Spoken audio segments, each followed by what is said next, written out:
Bun venit, am oprit videoclipul din greșeală, s-a terminat bateria. Și acum uitați cum îi dresăm.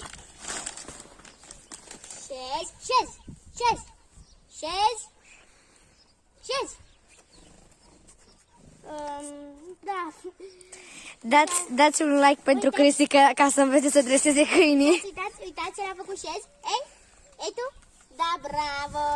Acum dați-le răsplata pentru anul. Deci câinii sunt obișnuiți să le dați răsplata după ce ați dat. Poftim și tu. Și acum. Hai să vedem cum vine pe noi. Haideți, uitați. Ați văzut? Vedeți cum vine? Asta merită o gustărică. Cine merită mai mult habar n-am. Dacă vreți să vă luați gustări de astea, uitați. Aici. Dați-vă gustări de astea, poftim. Și poftim. Uite, el s-a pus și șez. Se pare că el s-a obișnuit deja. Bela și Izabela îl cheamă. Și acum, care e următorul truc? Păi șezi. Uite, păi i-a făcut deja șezi. Acum sări. Păi trebuie să le spui să șezi. Șezi.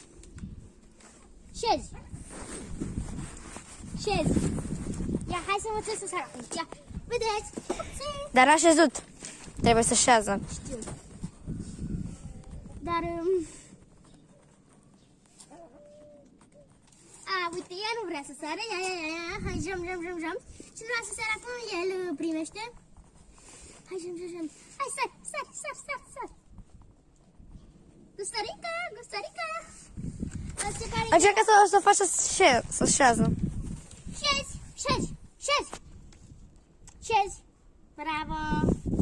Săriți. Și tu? Cam atât a fost pentru azi. Vă rog să dați un like, un subscribe. Arată-le și găinuțele de acolo. Un like, un subscribe și să vă abonați.